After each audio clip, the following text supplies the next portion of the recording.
Well, it's lunchtime here, and mentioned this on the last video where I did some cooking, but I'm strapped to my computer again. So, doing some calculations here to lay out some curb for a local contractor. I am a professional land surveyor, and I'm licensed in the state of Missouri and Kansas.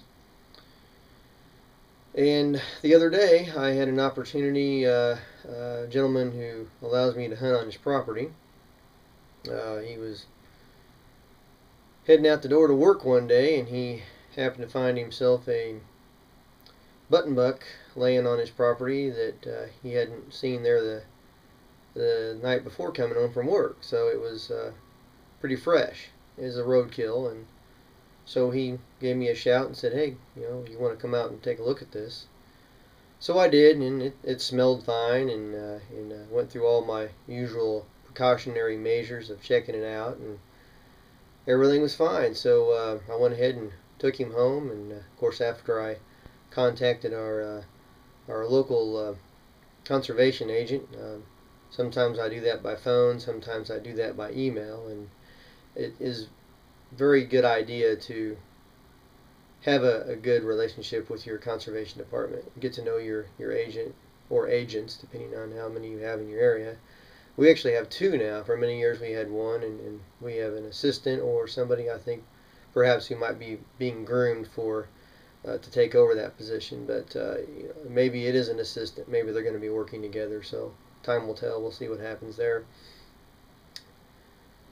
But got the buck all cleaned up and everything, and bagged up, put in the freezer, and occasionally you'll have a little bit of a gamey taste from that, but for the most part it tastes pretty good. And what I've done here today is yesterday I had some of the backstrap, and I took the other part of it that I'd frozen in that bag, and I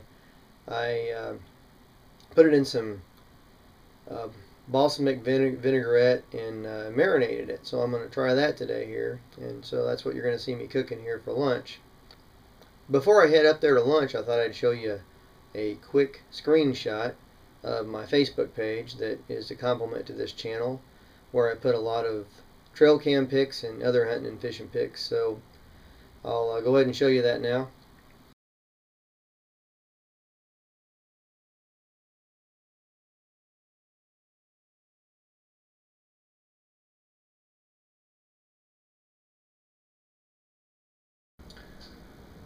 Alright guys, here is the backstrap that I've marinated here overnight. It's been about 24 hours, not that you have to do it that long, but I didn't get hungry until now. So it's been about a day, and I'm going to go ahead and fire this up here on 7, get this past a medium heat. I really like to get it nice and hot so it sears the outside. I don't like to cook it to where it's all well done inside. I actually like to be able to kind of have it more of a medium to medium rare, and I really think that that's, for my personal taste, that's how I can taste the venison. So we'll see how this turns out here. Alright, we're going to add a little butter here because I like to cook with butter.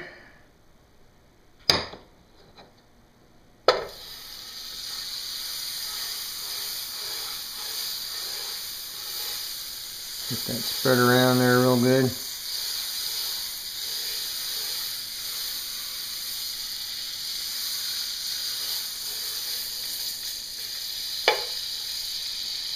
And now we'll go ahead and get our marinated strips of venison backstrap going here.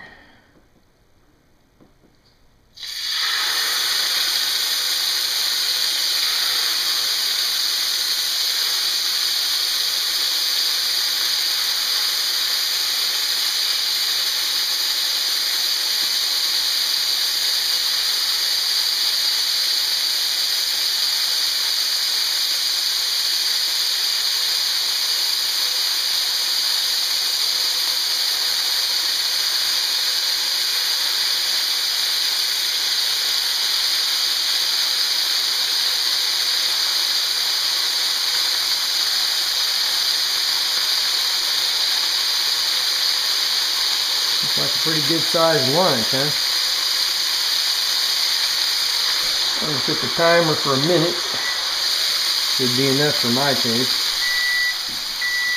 Do the old flipperoo here.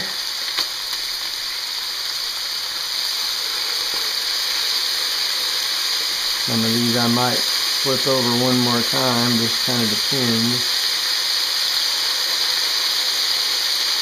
Depends on how much I see them seared. But I'm telling you, with venison, anybody who's cooked venison before, you guys know that if you cook it too long, you end up with a dried out piece of meat.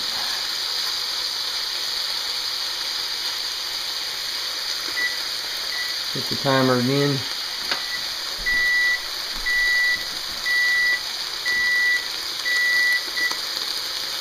I can smell that marinating. I think it's going to be really good.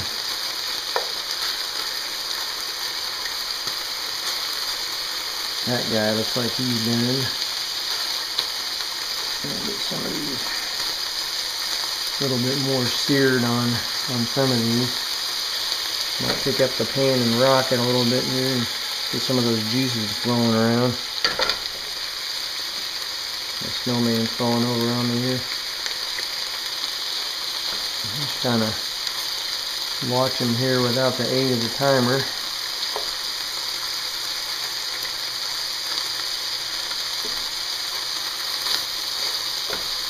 And I think that to sear the juices in, guys, this really has to be kind of a beyond medium heat to do it right.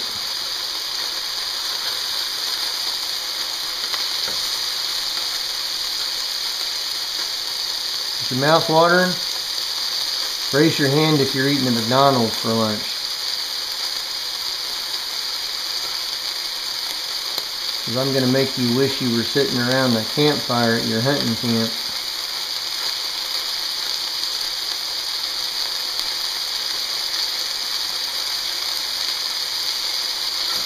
I think those are about right where I want them. So I'm going to start taking them off and get back with you. Alright, I like to kind of pile them up to help retain the heat. And just like my last video on cooking, throw on some carrots. I like to use clothespins for chip clips. All kinds of stuff around the house. I'll tell you what, clothespins and duct tape, you can get a lot of mileage out of those two items. And sea salt and cracked pepper hater kettle chips here. Well, you guys, you just cannot beat this kind of lunch right here, I'm telling you.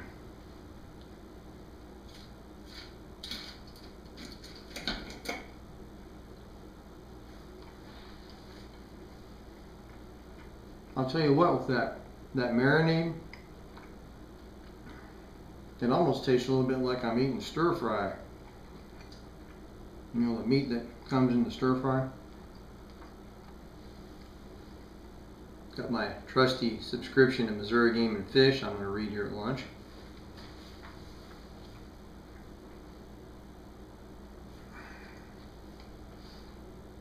I'll tell you what, get ready to go out this weekend on an antlerless hunt. This year in Missouri, our firearm season, where you can take any deer with your firearm, ran, I believe, from the 10th of November until the 20th, and then the 21st started our antlerless season. And an antlerless deer, as defined by the Missouri Department of Conservation, is a deer where the antlers are less than 3 inches. Now, obviously what we're trying to do here in Missouri is manage our deer population in terms of that hunt, and not take bucks, but they kind of give you a little leeway on that. I don't like to take bucks during, you know, a button buck or anything less than that 3 inches. I like to shoot for does during that period, because I really believe that's the intent.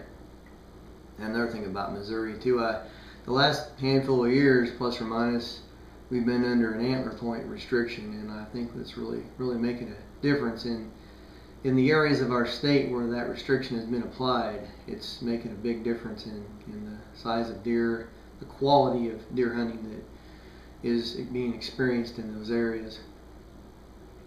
And I would encourage you, if you don't necessarily have those restrictions imposed by the state in your area, you might want to set some restrictions of your own on your property you hunt. Getting ready to, this weekend I'm going to actually, like I say, go out and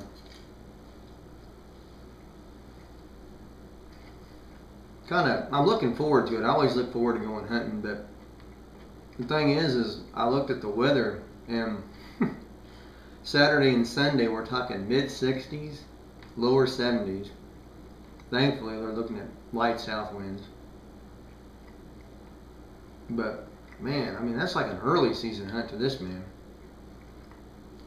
Oh well, at least I'll be able to get out there, and hopefully I'll be able to string me up a doe and put some more meat in the family meat locker, like this good meat I'm having right here. Special thank you goes out to the folks who let me hunt them. You got a couple of really nice properties that I've been given the privilege of hunting, and it's just really been a couple of awesome seasons I've really enjoyed. Been able to put out trail cameras and deer cane and really get into more of the facets of hunting than you can on, you know, not always, but in some of your public land situations. For me, it's just, you know, I can't justify putting trail cameras and whatnot out on public land, because I just have issues with things getting stolen. And of course you can get things stolen on private land too, but all in all, these properties that I've been hunting, much more congenial to what I'd like to consider a deer hunting opportunity than what I've had in our public lands over the years. But not to say anything bad about Missouri's public lands, I really feel like we have some exceptional public land hunting opportunities in our area.